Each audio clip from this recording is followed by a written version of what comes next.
Hello good tag. So നമ്മളിന്ന് just ഒരു revision, അതായത് നമ്മളുടെ കേസസ് എങ്ങനെ യൂസ് ചെയ്യും എന്ന് നോക്കാം. ഓക്കെ, സോ ഫസ്റ്റ് നമ്മളുടെ നോമിനാറ്റീവ് കേസ് ഉണ്ടല്ലേ, നോമിനാറ്റീവ് കേസ്, പിന്നെ അക്യൂസാറ്റീവ് കേസ്, പിന്നെ ഡാറ്റീവ് കേസ്. ഇങ്ങനെ 3 കേസാണ് മെയിനായിട്ട് നമുക്കിപ്പോൾ ഉള്ളത്. പിന്നെ ആദ്യം ചെയ്യേണ്ട ഒരു കാര്യം എന്ന് പറഞ്ഞാൽ ഈ 3 കേസിലെയും ആർട്ടിക്കിൾസ് പഠിച്ച് വയ്ക്കുക അല്ലേ. ബെസ്റ്റ്മിറ്റർ ആർട്ടിക്കിൾ ഉണ്ട് നോമിനാറ്റീവിലെ. ബെസ്റ്റ്മിറ്റർ ആർട്ടിക്കിൾ ഏതാണ്? There, the, Das, the. ഇതിൻ്റെ മീനിങ് ദ എന്നുള്ള, ഇംഗ്ലീഷിൽ ദ എന്ന് പറയുന്ന മീനിങ് ആണ് ബെസ്റ്റ്മിറ്റർ ആർട്ടിക്കിളിന് വരുന്നത്. അപ്പോൾ അതുപോലെ തന്നെ ബെസ്റ്റ്മിറ്റർ ആർട്ടിക്കിൾ ഉണ്ട്. ഏതൊക്കെയാണ്? ബെസ്റ്റ്മിറ്റർ, ഇംഗ്ലീഷിൽ എ ഓർ ആൻ എന്ന് പറയുന്ന ആർട്ടിക്കിൾസ് അല്ലേ. ഇവിടെ വരുമ്പോൾ ഐൻ, ഐനെ, ഐൻ എന്ന് വരും. പിന്നെ നമുക്കുള്ളത് നെഗാറ്റീവ് ആർട്ടിക്കിളാണ്, നെഗാറ്റീവ് ആർട്ടിക്കിൾ. അവിടെ വരുമ്പോൾ കൈൻ, കൈനെ, കൈൻ, കൈനെ എന്ന് വരും. അതായത് നോട്ട് എ എന്നൊക്കെ പറയാം. It is not a pen എന്ന് പറയുമെങ്കിൽ ഇറ്റ് ഈസ് കൈൻ കൂലി എന്ന് പറയണം. റെസിസ്റ്റ് കൈൻ കൂലി എന്ന് പറയണം. നോട്ട് എന്ന് പറയാനാണ് നമ്മൾ കൈൻ ഉപയോഗിക്കുക, നെഗാറ്റീവ് ആർട്ടിക്കിൾ ഉപയോഗിക്കുക. പിന്നെ നമുക്ക് പൊസസീവ് ആർട്ടിക്കിൾ, പൊസസീവ് ആർട്ടിക്കിൾസ്, അതായത് എൻ്റെ, നിൻ്റെ, അവൻ്റെ, അതിൻ്റെ കൂടെ നമ്മളെപ്പോഴും ഒരു നൗണും കൂടെ ചേർക്കുമല്ലേ. എൻ്റെ പേന, അവൻ്റെ അമ്മ, അങ്ങനെയൊക്കെ ഓരോ നൗണ് കൂടെ ഉണ്ടായിരിക്കും പൊസസീവ് ആർട്ടിക്കിളിൻ്റെ കൂടെ.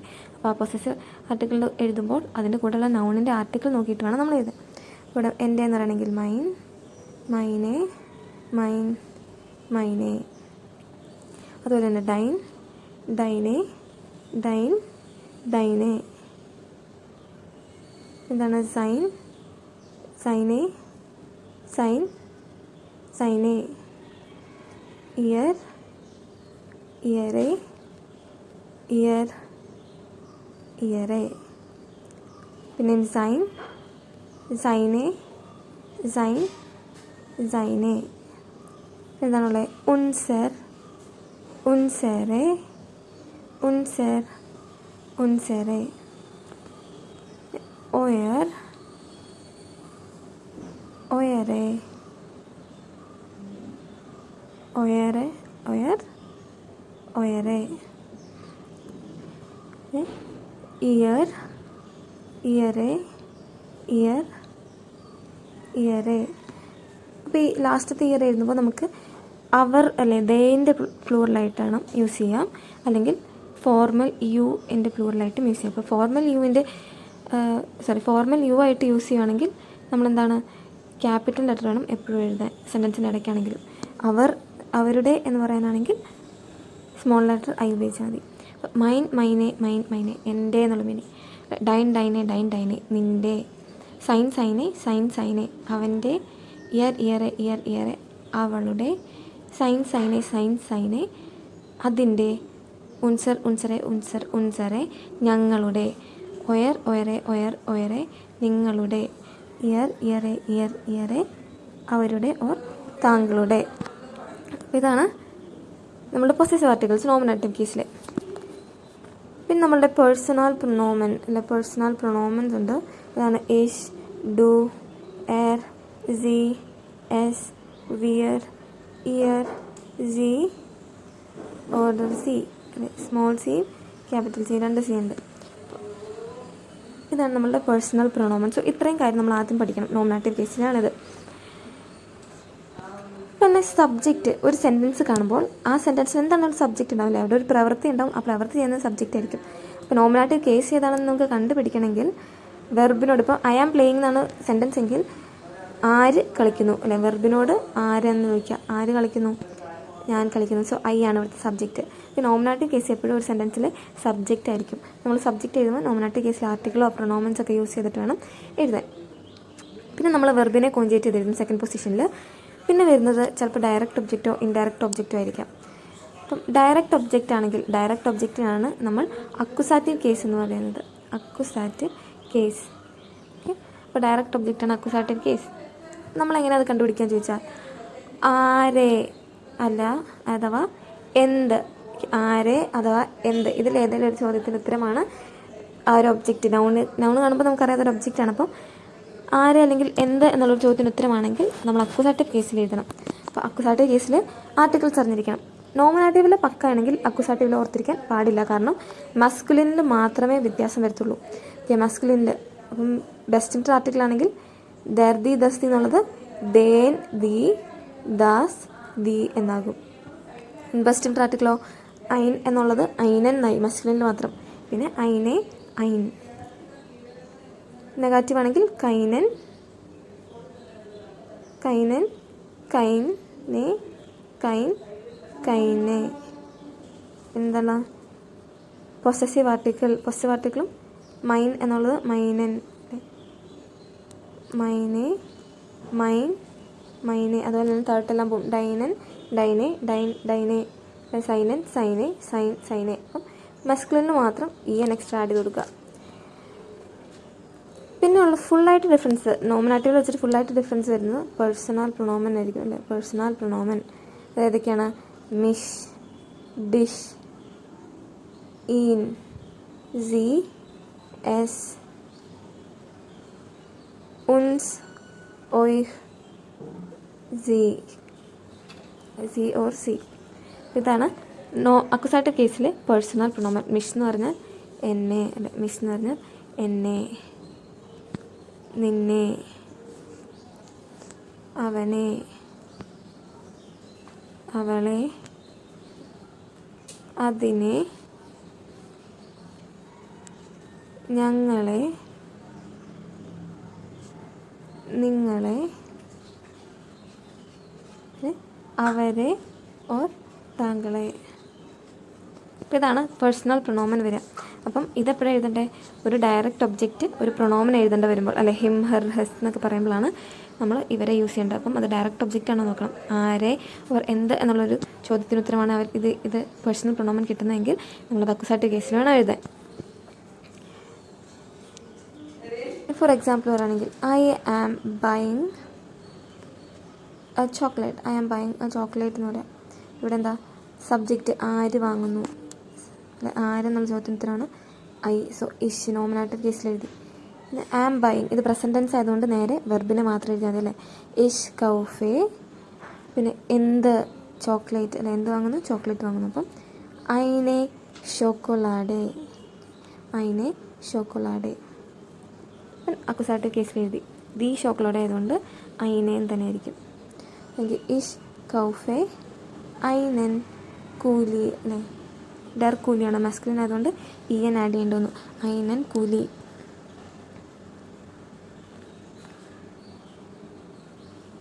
അല്ലെങ്കിൽ I visit him. I visit him. ഇവിടെ ആര് വിസിറ്റ് ചെയ്യുന്നു? ഞാൻ വിസിറ്റ് ചെയ്യുന്നു. അപ്പോൾ ഇഷ് ആണ് സബ്ജക്റ്റ്. പിന്നെ ഇഷ് ബസൂഹെ വിസിറ്റ് എന്നുള്ള വെർബാണ് ബസൂഹെ. പിന്നെ അവനെ അല്ലെ ആരെ എന്നുള്ള ചോദ്യത്തിന് ഉത്തരം എന്ത് ഓർ ആരെ എന്നുള്ള ചോദ്യത്തിന് ഉത്തരം അക്യൂസാറ്റീവ് കേസ് അല്ലേ. അപ്പോൾ ആരെ എന്ന് പറഞ്ഞാൽ അവനെ അതൊരു പ്രൊണോമൻ ആണല്ലോ. അപ്പോൾ നമ്മൾ ഈൻ എന്ന് എഴുതണം. ഓക്കെ. പിന്നെ അക്യൂസാറ്റീവ് കേസ് യൂസ് ചെയ്യേണ്ടത് എപ്പോഴാണെന്ന് ചോദിച്ചാൽ ഒന്ന് ഡയറക്റ്റ് ഒബ്ജക്റ്റ് ആണെങ്കിൽ എന്ന് പറഞ്ഞാൽ ആരെ അഥവാ എന്തെന്നുള്ള ചോദ്യത്തിന് ഉത്തരമാണെങ്കിൽ നമ്മൾ അക്യൂസാറ്റീവ് കേസാണ് യൂസ് ചെയ്യാൻ. അതേപോലെ പ്രപ്പോസിഷൻസ് അല്ലെ. അക്യൂസാറ്റീവ് പ്രപ്പോസിഷൻ എന്ന് പറഞ്ഞാൽ നമ്മൾ പ്രപ്പോസിഷൻസ് പഠിച്ചു അല്ലെ. അക്യൂസാറ്റീവ് പ്രപ്പോസിഷൻസ്. അതിന് എന്തിനാണ് അക്യൂസാറ്റീവ് പ്രപ്പോസിഷൻസ് എന്ന് പേര് തന്നെ വന്നതെന്ന് പറഞ്ഞാൽ അത് ജസ്റ്റ് കുറച്ച് പ്രപ്പോസിഷൻസ് ആയിരുന്നു. ആ പ്രപ്പോസിഷൻസിന് ശേഷം എപ്പോഴും അക്യൂസാറ്റീവ് കേസേ വരാൻ പറ്റത്തുള്ളൂ. അതുകൊണ്ട് അതിന് അവസാനം അക്യൂസാറ്റീവ് പ്രപ്പോസിഷൻസ് എന്ന് വിളിക്കുന്നത്. ഓക്കെ. അപ്പോൾ ആ പ്രപ്പോസിഷൻസ് ഏതൊക്കെയാണ്? ഗോഡ് ഫു അല്ലേ. ഗോഡ് ഫു ബിസ്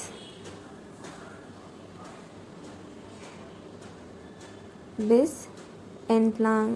ഇതാണ് നമ്മൾ accusative prepositions. G stands for ഗേഗൻ. ഗേഗൻ എന്ന് പറഞ്ഞാൽ എന്താ? എഗെയിൻസ്റ്റ്. അല്ലെങ്കിൽ എറൗണ്ടിന്ന് ടൈം പറയാൻ ഉപയോഗിക്കും അല്ലെ. ഏകദേശ സമയം പറയാൻ ഉപയോഗിക്കും. പിന്നെ O ഫോർ ഓനെ. ഓനെ എന്ന് പറഞ്ഞാൽ വിത്തൗട്ട് കൂടാതെ അല്ലേ. പിന്നെ D ഡുർഷ്. ഡുർഷ് എന്ന് പറഞ്ഞാൽ ത്രൂ അല്ലെ. ലൂടെ എന്തിൻ്റെങ്കിലും ലൂടെ എന്ന് പറയുമ്പോൾ. F ഫോർ ഫ്യുവർ. ഫ്യുവർ മീൻസ് ഫോർ അല്ലെ. F ഫ്യുവർ ഫോർ. എറൗണ്ട് എന്നും പറയും അല്ല. എന്തിനേലും ചുറ്റും എന്ന് പറയാനും കൃത്യസമയം പറയാം, അറ്റ് എന്ന് പറയാനും. കൃത്യ ടൈം പറയുമ്പോൾ മാത്രം അറ്റ് എന്നുള്ള മീനിങ്ങും യൂസ് ചെയ്യാം. പിന്നെ ദിസ് എന്ന് പറഞ്ഞാൽ ടിൽ, എൻലാങ് എന്ന് പറഞ്ഞാൽ അലോങ്. ഓക്കെ, സോ ഇതൊക്കെയാണ് നമ്മളുടെ അക്യൂസാറ്റീവ് പ്രപ്പോസിഷൻസ്. അപ്പോൾ ഈ പ്രപ്പോസിഷൻസ് ഉപയോഗിക്കേണ്ടി വന്നാൽ അത് കഴിഞ്ഞിട്ട് വരുന്ന നൗണിനെ നമ്മൾ അക്യൂസാറ്റീവ് കേസിൽ എഴുതണം. അതായത് അക്യൂസാറ്റീവിലെ ആർട്ടിക്കിൾസും പ്രൊനൗമൻസിനും ഒക്കെ യൂസ് ചെയ്തോണം എഴുതാൻ. പിന്നെ എൻലാങ്ങിൻ്റെ പ്രത്യേകത ഉണ്ട്. എന്താണ്? സാധാരണ നമ്മൾ പ്രപ്പോസിഷൻ എഴുതിയിട്ടാണ് പ്രപ്പോസിഷൻ്റെ ഒബ്ജക്റ്റിനെ എഴുതുന്നത്, അക്യൂസാറ്റീവ് കേസിൽ എഴുതുന്നത്. പക്ഷേ ഇവിടെ ആദ്യം ഒബ്ജക്റ്റിനെ എഴുതിയിട്ടാണ് എൻലാങ് എന്ന് എഴുതുള്ളൂ. ഓക്കെ, ഇഷ് ലൗഫെ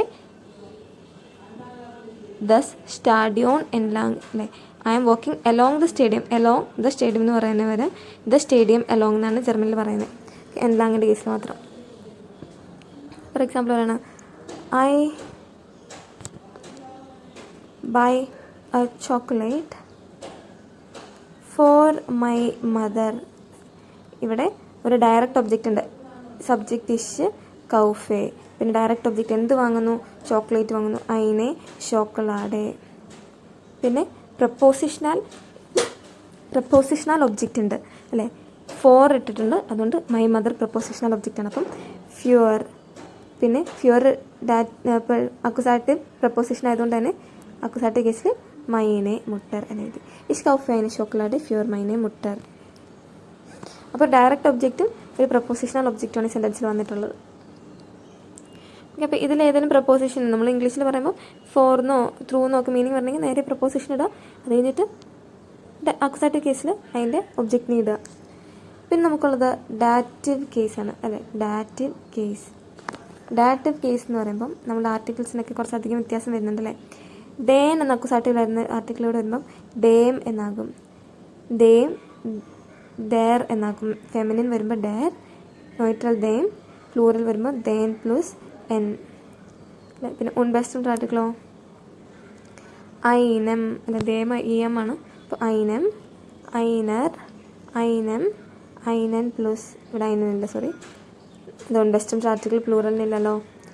പിന്നെ നെഗാറ്റീവ് ആർട്ടിക്കിൾ എന്ന് പറയുമ്പോൾ അത് കൈനം, കൈനെ, കൈനം, കൈനൻ പ്ലസ് എൻ. കൈനം, കൈനർ, കൈനൻ പ്ലസ് എൻ എന്നാണ് വരിക. പിന്നെ നമ്മളുടെ പൊസസീവ് ആർട്ടിക്കിൾ വരുന്നതും മൈനം, മൈനർ, മൈനം, മൈനൻ പ്ലസ് എൻ. അതുപോലെ തന്നെ ഡൈനം, ഡൈനർ, ഡൈനം, ഡൈനൻ പ്ലസ് എൻ. അപ്പോൾ താഴോട്ട് പൊസസീവ് ആർട്ടിക്കിളെല്ലാം അങ്ങനെ തന്നെ പോകും. ഓക്കെ, പിന്നെ നമ്മളുടെ പേഴ്സണൽ പ്രൊനോമൻ അതൊക്കെയാണ് മിയർ, ഡിയർ, ഈം, ഇയർ, ഈം, ഉൻസ്, ഓയ്ഹ്, സി ഓർഡർ സി, സോറി ഈനൻ, IHENN, ഈനൻ എന്ന് വരും. മിയറിന് എന്താകും? എനിക്ക് ഓർ എന്നോട്. ഡിയർ എന്ന് പറയുമ്പോഴോ നിനക്ക് ഓർ നിന്നോട്. ഈമോ അവന് ഓർ അവനോട്. ഇയർ അവൾക്ക് ഓർ അവളോട്. അതിന് ഓർ അതിനോട്.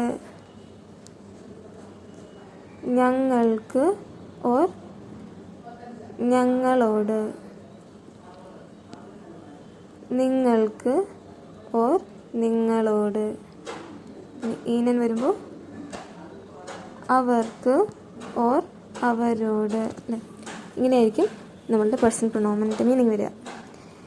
പിന്നെ ഡാറ്റീവ് കേസ് എപ്പോഴാണ് വരുന്നതെന്ന് ചോദിച്ചാൽ വെർബിനോട് ആർക്ക് ഓർ ആരോട് അല്ലെങ്കിൽ എന്തിന് ഓർ എന്തിനോടെന്ന് ചോദിക്കുമ്പോൾ എന്തിന് ഓർ എന്തിനോട് ചോദിക്കുമ്പോഴാണ് ഡാറ്റീവ് കേസ് കിട്ടുന്നത്. പിന്നെ മാർക്ക് ആരോടെന്ന് ഓർക്കുക. എന്ന് പറയാണ് ഐ ആം റൈറ്റിംഗ്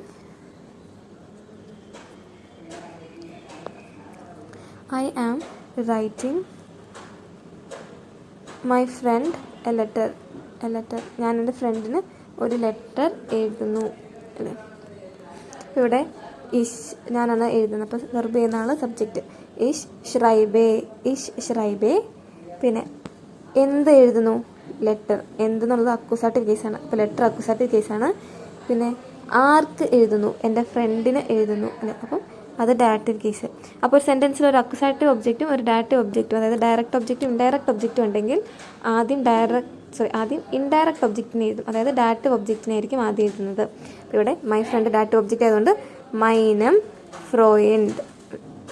പിന്നെ ഐനൻ ബ്രീഫ്, അല്ലെ ഡെർ ബ്രീഫാണ് നോൺ അക്യൂസാറ്റീവ് കേസിൽ ഐനൻ ബ്രീഫ്. ഇഷ് ഷ്രൈബെ മൈനം ഫ്രോയിൻഡ് ഐനൻ ബ്രീഫ്. ഇങ്ങനെയായിരിക്കും ഡയറക്റ്റീവ് കേസ് നോക്കുന്നത്. പിന്നെ നമുക്ക് ഡയറക്റ്റീവ് കേസ് വരുന്നൊരു പ്ലേസ് അല്ലെങ്കിൽ സ്ഥലം എന്ന് പറഞ്ഞാൽ ഡയറക്റ്റീവ് വെർബ് വരുമ്പോഴാണ്. ഡയറക്റ്റീവ് വെർബ് എന്ന് പറഞ്ഞ് നമ്മൾ കുറച്ച് വെർബ്സ് എഴുതിയെടുത്തിട്ടുണ്ടല്ലേ, ആ വെർബിന് ശേഷം ഒരു ഡയറക്റ്റ് ഒബ്ജക്റ്റ് ആണെങ്കിൽ പോലും നമ്മൾ അതിനെ ഡയറക്റ്റീവ് കേസിൽ എഴുതത്തുള്ളൂ. For example I help my brother, I help my brother. ഇവിടെ ആര് ഹെൽപ്പ് ചെയ്യുന്നു, ഞാൻ ഹെൽപ്പ് ചെയ്യുന്നു. ഇഷ് ഹെൽഫേ. പിന്നെ ആരെ എന്നുള്ള ചോദ്യത്തിന് ഉത്തരമാണ്, പക്ഷേ ആരെ എന്നുള്ള ചോദ്യം ആക്ച്വലി നമ്മളിവിടെ അക്യൂസാറ്റീവിലാണ് പറയുന്നത്. പക്ഷേ ഇവിടെ നമ്മൾ ഹെൽഫിനൊരു ഡയറക്റ്റീവ് വെർബാണ് നമ്മൾ പഠിച്ചതുകൊണ്ട് ഇത് കഴിഞ്ഞിട്ട് നമ്മൾ ഡയറക്റ്റീവ് കേസിൽ എഴുതണം. അപ്പം മൈനം ബ്രൂഡർ, ഐ ഹെൽപ്പ് ഹിം എന്നാണെങ്കിൽ എന്ത് വരും, ഇഷ് ഹെൽഫേ IHMEM അല്ല ഡയറക്റ്റീവ് പ്രൊനൗമൻ എഴുതും. അപ്പോൾ ഡയറക്റ്റീവ് വെർബിന് ശേഷവും നമ്മൾ ഡയറക്റ്റീവ് കേസ് ആണ്. ഒന്ന് ഇൻഡയറക്റ്റ് ഒബ്ജക്റ്റ് ആണെങ്കിൽ, പിന്നെ ഡയറക്റ്റീവ് വെർബിന് ശേഷമാണെങ്കിൽ. പിന്നെ എന്താണുള്ളത്, നമ്മളുടെ ഡയറക്റ്റീവ് പ്രപ്പോസിഷണൻ കഴിഞ്ഞ് വരുന്ന ഒബ്ജക്റ്റും ഡയറക്റ്റീവ് കേസിലായിരിക്കും എഴുതുന്നത്. നമ്മുടെ ഡയറക്റ്റീവ് പ്രപ്പോസിഷൻസ് ഏതൊക്കെയാണ്, ഔസ്, ബൈ, മിറ്റ്, നാഹ്, ഫോൺ, സൂ, സൈറ്റ്, അബ്, ഗേഗന്യൂബർ. ഇതാണ് നമ്മളുടെ ഡയറക്റ്റീവ് പ്രപ്പോസിഷൻസ് വരുന്നത്. ഔസ് എന്ന് പറഞ്ഞാൽ എന്താണ്, from, made of, or out of, ഇതൊക്കെയാണ് മീനിങ് അല്ലേ. ഫ്രം എന്ന് പറഞ്ഞാൽ ഒരു ലിമിറ്റഡ് ഏരിയ അല്ലെങ്കിൽ ഒരു ക്ലോസ്ഡ് ആയിട്ടുള്ള എന്തെങ്കിലും സാധനത്തിൽ നിന്ന് പുറത്തോട്ട് വരുമ്പോൾ നിന്ന് എന്ന് പറയാനാണ് അവിടെ ഔസ് ഉപയോഗിക്കുക. പിന്നെ മെയ്ഡ് ഓഫ്, ഒരു ഒറിജിൻ കാണിക്കാൻ, എന്തിൻ്റെങ്കിലും ഒറിജിൻ കാണിക്കാൻ നമ്മൾ മെയ്ഡ് ഓഫ് എന്നുള്ള മീനിങ് ആണല്ലോ, അപ്പോൾ അതിനും നമ്മൾ ഔസ് ആയിരിക്കും യൂസ് ചെയ്യുക. പിന്നെ നമ്മളുടെ ബൈൻ്റെ മീനിങ് എന്താണ്, അറ്റ് അല്ലെ, അറ്റ് എന്നുള്ള മീനിങ് ആണ്. പിന്നെ ലീഗൻ ബൈ എന്നൊക്കെ പറയുകയാണെങ്കിൽ ലീഗൻ എന്ന വെർബിൻ്റെ കൂടെ ലേ എന്ന വെർബാണ് ലീഗൻ, അതിൻ്റെ കൂടെ ബൈ ഇടുമ്പോഴും എന്താണ് നിയർ എന്നുള്ള മീനിങ് കിട്ടും അല്ലേ, നിയർ എന്നുള്ളൊരു മീനിങ് കിട്ടും. പിന്നെ മിറ്റ് എന്ന് പറഞ്ഞാൽ വിത്ത് എന്ന് പറയും, അല്ലെങ്കിൽ ബൈ എന്ന ട്രാൻസ്പോർട്ടിൻ്റെ കൂടെ പറയും, ട്രാൻസ്പോർട്ട് ബൈ എന്ന് പറയും. അല്ല ട്രാവലിംഗ് ബൈ കാർ എന്നൊക്കെ പറയണമെങ്കിൽ അവിടെ മിറ്റ് ഉപയോഗിക്കണം. നാഹ് എപ്പോഴാണ് ഉപയോഗിക്കുന്നത്, ടു എന്ന് പറയാൻ ഉപയോഗിക്കും, ആഫ്റ്റർ എന്തിനു ശേഷം എന്ന് പറയാൻ ഉപയോഗിക്കും. പിന്നെ അക്കോർഡിംഗ് ടു അങ്ങനെ വലിയതൊക്കെ നമ്മളിപ്പോൾ ഉപയോഗിക്കാറില്ല അല്ലേ, അക്കോർഡിംഗ് ടു. പിന്നെ ഫോണിനും ഫ്രം എന്നുള്ളൊരു മീനിങ് ഉണ്ട്, ഓഫ് എന്നുള്ള മീനിങ് ഉണ്ട്. അപ്പോൾ ഔസും ഫോണും നമ്മൾ വ്യത്യാസം എന്താണെന്ന് ചോദിച്ചാൽ, ഔസ് ഒരു ലിമിറ്റഡ് ഏരിയയിൽ നിന്ന് അഥവാ ഒരു ക്ലോസ്ഡ് ആയിട്ടുള്ള സാധനത്തിൽ നിന്ന് പുറത്തോട്ട് വരുമ്പോഴാണ്. ഫോണോ ഒരു ലിമിറ്റഡ് ഏരിയ ഒന്നും ഇല്ലാത്ത സംഭവം, അതായത് ഇവൻറ്റ് ഒക്കേഷൻ എന്നൊക്കെ പറഞ്ഞാൽ ലിമിറ്റഡ് ഏരിയ ഉള്ള സാധനമാണ്, അല്ല ജസ്റ്റ് ഒരു ലിമിറ്റഡ് ഏരിയ ഒന്നുമല്ല. അപ്പോൾ ജസ്റ്റ് ഒരു ഇവൻറ്റ് ഒക്കേഷൻ അഥവാ ഒരു വ്യക്തിയുടെ അടുത്ത് നിന്ന് വരുമ്പോൾ, ഒരു പേഴ്സൻ്റെ അടുത്ത് നിന്ന് വരുമ്പോഴായിരിക്കും നമ്മൾ ഫ്രമ്മിന് വേണ്ടി ഫോൺ ഉപയോഗിക്കുന്നത്. പിന്നെ ഓഫ് എന്ന മീനിങ് കിട്ടാണ് നമ്മൾ നേരെ ഫോൺ എഴുതിയാൽ മതി. പിന്നെ സൂനും ടു എന്ന മീനിങ് ഉണ്ട്. അപ്പോൾ നാഹും സൂവും തമ്മിൽ വ്യത്യാസം എന്താ, നാഹ് എന്ന് പറഞ്ഞാൽ ആർട്ടിക്കിൾ ഇല്ലാത്ത രാജ്യങ്ങളിലേക്കോ സ്ഥലങ്ങളിലേക്കോ, അതായത് ലിമിറ്റഡ് ഏരിയ ഉള്ള സ്ഥലങ്ങളിലേക്ക് പോകുമ്പോൾ, പക്ഷേ ആർട്ടിക്കിൾ ഉണ്ടാവരുത്. ആർട്ടിക്കിൾ ഉണ്ടെങ്കിൽ നമ്മൾ ഇൻ എന്ന പ്രപ്പോസിഷനാണ് ഉപയോഗിക്കുക അല്ലേ. പക്ഷേ സൂ എന്ന് പറഞ്ഞാൽ ഫോണിൻ്റെ നേരെ ഓപ്പോസിറ്റ്. ഫോൺ എന്ന് പറഞ്ഞാൽ പേഴ്സൺ ഇവൻ്റ് ലൊക്കേഷനിൽ നിന്ന് ഇങ്ങോട്ട് വരുമ്പോൾ, ഇത് അങ്ങോട്ട് പോകുമ്പോൾ, പേഴ്സൺ ഇവൻ്റ് ലൊക്കേഷനിലോട്ട് പോകുമ്പോൾ. പിന്നെ സൈറ്റ് എന്ന് പറഞ്ഞാൽ സിൻസ് എന്നാണ് അല്ലേ. ഫ്രം എന്ന് പാസ്റ്റ് ടെൻസിൽ ഒരു ഇവൻറ്റ് തുടങ്ങിയതിൻ്റെ ബിഗിനിങ് കാണിക്കാനായിരിക്കും അല്ലെ സിൻസ്, അല്ലെങ്കിൽ from last month I'm learning German, അല്ലെങ്കിൽ since last month I'm learning German അല്ലേ, ഞാൻ കഴിഞ്ഞ മാസം തൊട്ട് ജർമ്മൻ പഠിക്കുന്നു എന്ന് പറയാം. പിന്നെ അബ് എന്ന് പറയുകയാണെങ്കിൽ ഫ്യൂച്ചർ ടെൻസിൽ ഓൺവേർഡ്സ് എന്നാണ് മീനിങ്, അല്ലെങ്കിൽ ഫ്രം ഫ്യൂച്ചർ ടെൻസിൽ ഫ്രം ടൈം പറയാൻ, അതായത് ഒരു ഇവൻറ്റ് തുടങ്ങാൻ പോകുന്ന ബിഗിനിങ് കാണിക്കാനായിട്ട്, അടുത്ത മാസം മുതൽ അല്ലേ. From next month I will learn German, അടുത്ത മാസം മുതൽ ഞാൻ ജർമ്മൻ പഠിക്കും, അല്ലെങ്കിൽ from next month onwards I will learn German. Future ടെൻസിലൊരു ഇവൻറ്റിൻ്റെ ബിഗിനിങ് കാണിക്കാനായിരിക്കും അബ് ഉപയോഗിക്കുന്നത്. പിന്നെ ഗേഗന്യൂബർ എന്ന് പറഞ്ഞാൽ ഓപ്പോസിറ്റ് ടു എന്ന് പറഞ്ഞാൽ ഓപ്പോസിറ്റ് എന്ന് പറഞ്ഞാൽ അത് കഴിഞ്ഞ് ഗേഗന്യൂബറിൻ്റെ പ്രത്യേകത എന്താണുള്ളത്? ഗേഗന്യൂബർ ഒരു പോസ്റ്റ് പ്രപ്പോസിഷൻ ആക്കും. എപ്പോഴും ഇല്ല. എപ്പോഴാണ്? ആകെപ്പാടെ ഒബ്ജക്റ്റ്, അതായത് opposite to him, her, me എന്നൊക്കെ പറയുമ്പോൾ ഒരു പ്രൊണോമനാണ് വരേണ്ടതെങ്കിൽ, ഓപ്പോസിറ്റ് ടു കഴിഞ്ഞിട്ട് ഒരു പ്രൊണോമനാണ് വരുന്നതെങ്കിൽ നമ്മളവിടെ ഗേഗന്യൂബറിനെ പോസ്റ്റ് പ്രപ്പോസിഷനായിട്ട് എഴുതും. അതായത് ആദ്യം ഒബ്ജക്റ്റിന് എഴുതും. ഹിം, ഹെർ എന്നൊക്കെ ആണെങ്കിൽ എന്നൊക്കെ എഴുതിയിട്ട് ഗേഗന്യൂബർ എന്ന് എഴുതും. ഗേഗന്യൂബർ. ഇതാണ് നമ്മളുടെ dative prepositions.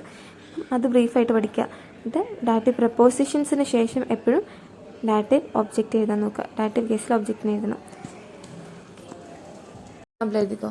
He is walking with my father through the forest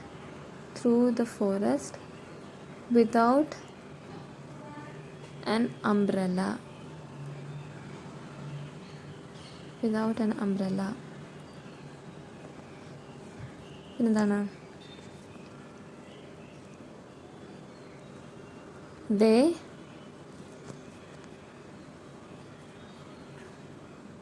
are writing a letter to my friend after the class.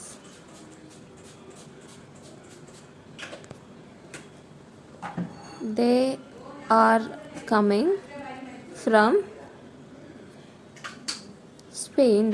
from Spain. To Kerala.